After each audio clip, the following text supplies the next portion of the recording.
This is my Lyme disease part 2, chronic illness advice for you of how do you start navigating moving from being sick into healing. And most people think it involves a doctor, but really it just involves being shown a way of how to navigate it. The doctors come in to help you heal the physical stuff, but to really heal it, transform it, clear it, metamorphosize yourself into that beautiful butterfly instead of chomping at it like a caterpillar. It involves a conscious, accountable look at how you're showing up, what your belief systems are, what makes you think that you can't be authentic, how do you compromise yourself. All of that will shift you into thriving. How we start to tune into our internal world is by tuning into actually our nervous system and what it is trying to tell us. What is it saying? What part of our bodies are speaking and talking? And so neurological pollution, to me, is when we have way too much stimulation to our nervous system, starts to push our body and get our nervous system to rev higher, and then we take caffeine to keep our nervous system revved higher even though it's tired. And that excessive stimulation, constantly going to technology, loud TV, loud music, bright flashing lights all the time, ADD kind of like behavior where we jump from one thing to the next on our phone. We move from eating food very quickly into watching TV, into doing different projects and homework, and all the different ways that we're super busy. And I had to learn to unprogram myself from that to survive Lyme disease. So what I realized is this neurological pollution, this exorbitant amount of stimulation coming at me, coming into my system, was creating inflammation. It was suppressing my immune system.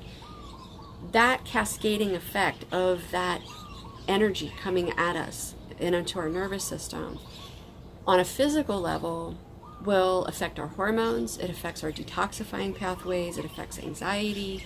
It causes depression, insomnia, feelings of trauma over different areas of our life. It causes us to have an inability to be still. There were moments when I had Lyme disease that I told my friend, I feel like I'm like manic. I can't sit down. I'm just pacing all the time, walking the room and trying to go from one project to the next in this frantic way.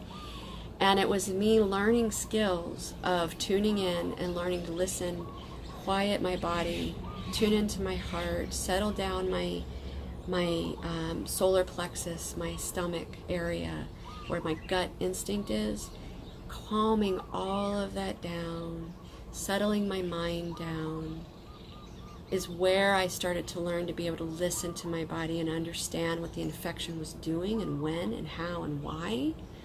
And then developing a way in which I call course correcting. So the moment I realize something's not in alignment within me, something is being affected, I'm having a physical symptom, tuning into that, saying, oh, I see, I am pushing myself because I have this agenda to go to this certain event, and I want to do it, and I want to do this activity and that activity, and I want to make sure. And I realized I started to put expectations on my body to perform a certain way. You can guarantee that's when I start getting symptoms. And so I would tune in, and sure enough, I had an expectation that I was trying to have met. And so I would then course correct, which would allow me to begin to navigate my life in a more authentic way. And where I found how to calm my nervous system down was returning to nature, returning to the slower paced rhythm of life, and realizing that part of the reason why there is so many chronic illnesses on the planet is because of neurological pollution. And neurological pollution isn't just sound, like I described earlier. It's also pesticides, chemicals, the chemtrails, pharmaceutical drugs that we're taking, the unclean water that we're drinking. There's so many pollutants in our environment that affect our nervous system that it's no wonder we have so many neurological disorders: Parkinson's, MS, Alzheimer's, Asperger's, all these different types of autism, there's the word. All these different ways in which our brains are affected. And coming to a place of realizing that we have to take the power back into our own hands and begin to start making really conscious choices for ourselves. And that step is conscious accountability.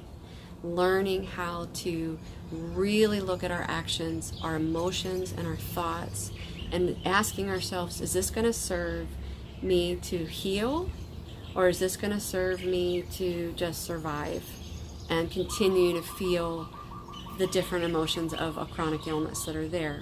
Anger is a huge one. And so the solution to this, of how do you slow down, is first start to observe yourself. Notice, where is it that I am operating outside of a resonance in me that feels really good? And when did I operate from a resonance in me that feels really good? So an example is I love to sing and I love to dance.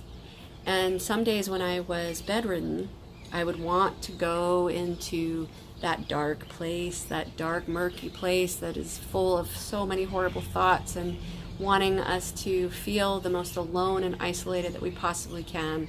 And I'll tell you, that's exactly what Lyme disease wants you to do.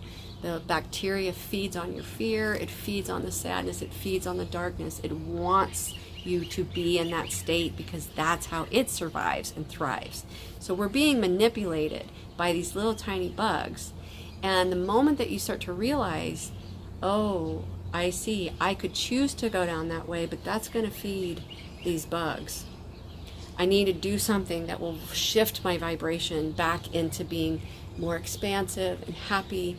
And you can feel it in yourself. When you're dark, there's a contraction, it's hard to engage in the world.